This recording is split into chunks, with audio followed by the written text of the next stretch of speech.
এই মাজারগুলোর দিকে চিন্তা করুন, বেশিরভাগ মাজার কোথাও নাম লেখা আছে উল্টাশা।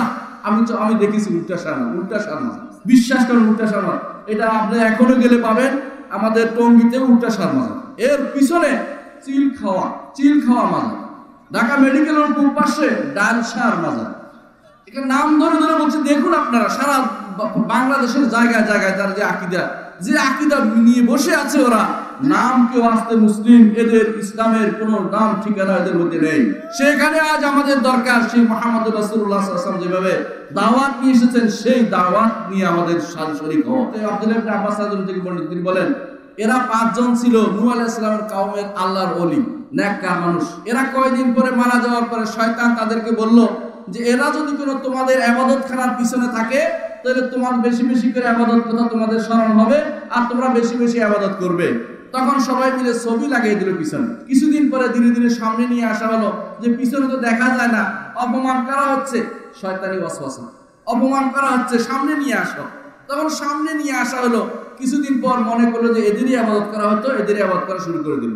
নূহ আলাইহিস সালাতু ওয়াস সালাম তাদের জন্য দাওয়াত দিয়ে আসলেন। কি দাওয়াত দিয়ে আসলেন? হে রব, আমি রাত দিন এদের দাওয়াত দিচ্ছি, আমি যতই ডাকি ততই তারা পালায়, আমি যখনই তাদেরকে ডাকি কানের মধ্যে আঙ্গুল দিয়ে চলে যায়। শোনেন না আপনার এলাকার মানুষ, দেখেন না, যতই ডাকবেন আপনার কথা শুনবে না। আমি পরীক্ষা করে দেখেছি 10টি বছর আমি পরীক্ষা করে দেখেছি যে এদেরকে যতই ডাকেন উল্টা দিকে চলে যায়। সামনাসামনি আপনাকে আসসালামু আলাইকুম, পিছনে গেলে বলে যে এটা তো একটা বিরাট সমস্যা। যত আমলই করুক, যদি আকীদা খারাপ হয় সেটা কোনো কাজে লাগবে না।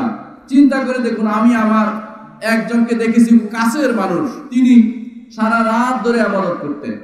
মদিনাতে দেখা হয়ে গেল, এর আগে দেখা হয়নি, মদিনাতে দেখা হয়ে গেছে, তিনি খালি পায়ে হাঁটতেছেন মদিনাতে। আমি বললাম যে আপনি খালি পায়ে হাঁটেন কেন? বলছে নবীর মহব্বত। তাহলে আপনি নবীর মহব্বত তো বড় কথা, চিন্তা করতেছি ময়লাগুলো নিয়ে মসজিদে ঢুকতেছেন, এটা তো খারাপ দেখা যাচ্ছে। আপনি যে ময়লাগুলো মসজিদে ঢুকতেছেন, এটা তো খুব খারাপ কথা। বলতেছে তুমি জানো আমি দূরে থাকি, আসি শুধু পেশাব পায়খানা করে না মদিনা। তাহলে আরে সাংঘাতিক কথা, আপনি জামাত একটাও পান না, তাহলে এইভাবে কথাবার্তা বলছে কেন? আক্রমণাত্মক কথাবার্তা হচ্ছে দেখে ওনার মনে কষ্ট আসছে। তাই বললাম যে আপনি আর কি করেন? শুনতে চাইলাম। বলে আমি রাতে তাহাজ্জুদ পড়ি। আমরা যে আচ্ছা, সব তো ঠিক আছে, আপনি কি রাসূলুল্লাহ সাল্লাল্লাহু আলাইহি ওয়াসাল্লাম সম্পর্কে আকীদা পোষণ করেন? বলে তিনি গায়েব জানেন। বলছে আপনার এই সারা বছরের আকীদা সব আপনার আমল সব বরবাদ হয়ে গেছে। হ্যাঁ, তোমার কথা শুনবো না, তোমার বাড়িতে যাবো না, তোমাকে দেখা করবো না, আমি যে সিদ্ধান্ত নিয়েছি এখন থেকে। আপনার দেখা না করা আমার কিছু অসুবিধা হবে না, তবে আপনি আল্লাহর ওয়াস্তে এই বিশ্বাসটা পরিবর্তন করে দেন যে আল্লাহ ছাড়া কেউ গায়েব জানে না, নইলে আপনার সারা রাত্রির আমল এমনি বরবাদ হয়ে গেছে। ঠিক কিনা বলেন? যারা মনে করে মুহাম্মদ রাসূলুল্লাহ সাল্লাল্লাহু আলাইহি ওয়াসাল্লাম, যারা মনে করে যে তিনি গায়েব জানেন, তারা কাফের এবং তারা মুশরিক। যারা মনে করে তিনি আল্লাহর ক্ষমতা তাকে দেওয়া হয়েছে, তারা মুশরিক। যারা মনে করে আব্দুল কাদের জিলানী তিনি সবকিছু করতে পারেন, তারাও মুশরিক। যারা মনে করে আব্দুল কাদের জিলানী ছেলেকে মেয়েকে ছেলে বানিয়ে দিয়েছেন, তারাও মুশরিক। যারা মনে করে আব্দুল কাদের জিলানী তিনি গাউসুল আজম, যারা বলে তারাও মুশরিক, তারা শিরক করছে। সহিহ সুন্নাহ রাসূলুল্লাহ সাল্লাল্লাহু আলাইহি ওয়াসাল্লাম সেই জন্য তার কোরআনে কারীমের ব্যাখ্যা তিনি নিজে করে দিয়েছেন। কোথায় পাবেন? সালাত আদায়ের পূর্ণ নিয়ম আপনি কোথায় পাবেন? যাকাতের পূর্ণ জিনিস আপনি কোথায় পাবেন? সাওমের পূর্ণ নিয়ম আপনি কোথায় পাবেন কোরআনে কারীমে? হজের পূর্ণ নিয়ম আপনি কিছুই পাবেন না কোরআনে কারীমে। আল্লাহ রাসূল সাল্লাল্লাহু আলাইহি ওয়াসাল্লাম পরিপূর্ণতা জানিয়ে দিয়েছেন।